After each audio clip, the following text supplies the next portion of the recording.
전기차 공급망에 아주 중요한 부품을 만드는 회사, 뉴인텍. 과연 지금이 이 회사에 투자할 좋은 타이밍일까요? 오늘 뉴인텍의 투자 가치를 속속들이 한번 파헤쳐 보겠습니다. 자, 보세요. 국내 시장 1위. 정말 대단한 타이틀이죠? 그런데 주가는 완전 바닥을 기고 있습니다. 이게 대체 어떻게 된 일일까요? 오늘 뉴인텍을 둘러싼 이 거대한 물음표, 그 진짜 속사정을 한번 제대로 펼쳐보겠습니다. 이 복잡한 투자 이야기를 제대로 이해하려면 총 6단계로 나눠서 살펴봐야 합니다. 하나씩 차근차근 따라오시죠.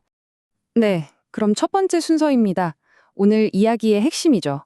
뉴인텍을 둘러싼 이 모순적인 상황부터 한번 깊게 들여다보겠습니다. 이 슬라이드 한 장이 뉴인텍의 모든 걸 말해줍니다. 왼쪽을 보세요. 시장에서는 명실상부한 1등 기업입니다. 현대, 기아, GM에 다 들어가니까요. 그런데 오른쪽을 보면 주식시장의 평가는 정말 냉혹하죠. 3년 전 최고가랑 비교하면 무려 80%나 빠졌습니다. 투자자들한테 완전히 외면받고 있는 거죠. 좋습니다. 그럼에도 불구하고 이 주식을 사야 한다고 말하는 사람들은 도대체 뭘 보고 그런 주장을 하는 걸까요? 긍정적인 측면, 즉 매수 관점을 살펴보겠습니다. 자, 이 매출 구조를 보면 답이 딱 나옵니다. 회사 전체 매출의 절반 이상이 전기차에 들어가는 핵심 부품, 바로 이 DC-링크 커패시터에서 나와요. 다시 말해서 이 회사는 전기차 시장의 성장과 그 운명을 같이 하는 아주 직접적인 수혜주라는 겁니다. 뉴인텍의 진짜 강점을 이해하려면 우리가 경제적 해자라는 개념을 먼저 알아야 합니다. 워렌 버핏이 아주 강조하는 개념이죠. 바로 이겁니다.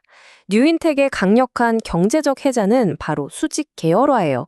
이게 뭐냐면요. 가장 기초가 되는 원재료부터 직접 만들어서 이걸로 핵심 부품을 제조하고 마지막으로 완성차 업체에 납품까지 이 모든 과정을 혼자 다 한다는 거죠.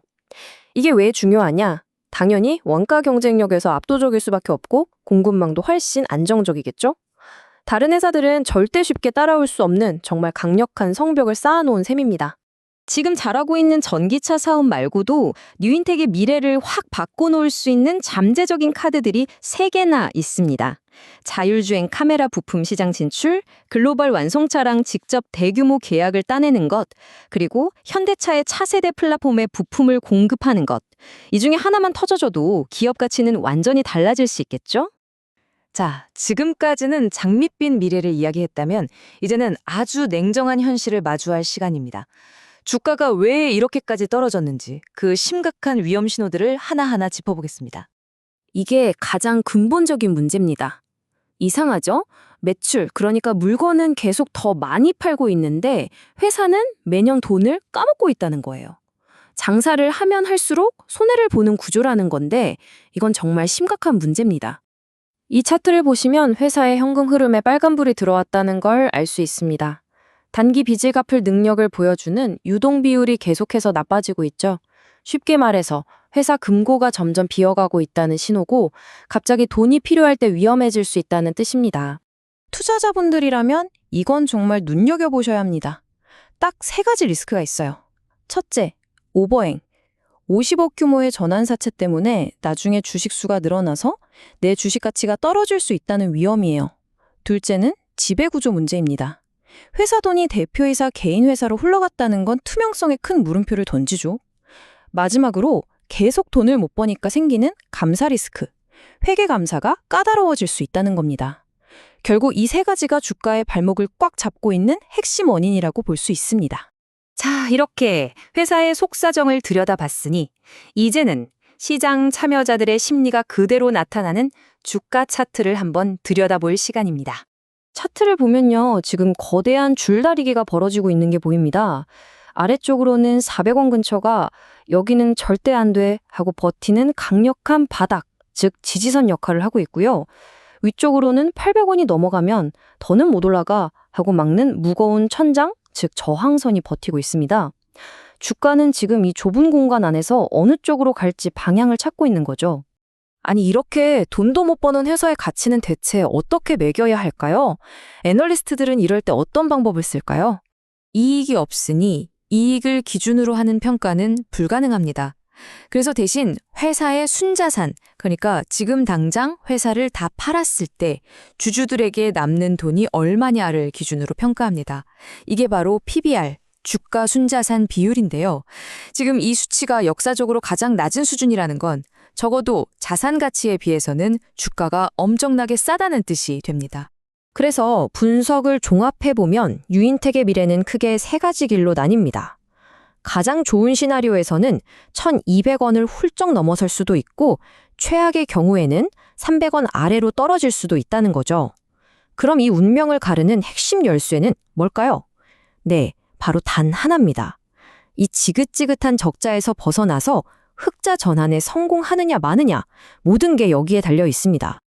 자, 이제 흩어져 있던 모든 조각들을 하나로 모아서 우리가 이 주식을 어떻게 다뤄야 할지 최종 투자 전략을 정리해 보겠습니다. 결론은 이겁니다. 한쪽에는 시정 1이라는 막강한 지위와 아무나 따라할 수 없는 비즈니스 모델이라는 강력한 무기가 있고요. 다른 한쪽에는 만성적인 적자와 주주 가치를 훼손할 수 있는 심각한 리스크들이 팽팽하게 맞서고 있는 형국입니다. 보고서의 최종 결론이 아주 의미심장합니다. 미래 성장 가능성은 높다. 하지만 지금 당장 뛰어들 이유는 없다. 잠재력은 인정하지만 현재 눈앞에 보이는 위험들이 너무 크기 때문에 아주 신중하게 접근해야 한다는 뜻이죠. 그래서 구체적으로 어떻게 하라는 걸까요? 보고서는 아주 명확한 행동 지침을 줍니다. 새로 사려는 분들은 서두르지 말고 400원대에서 바닥을 다지는 걸 확인하거나 아니면 아예 500원을 심차게 뚫고 올라갈 때 들어가라고 조언하고요.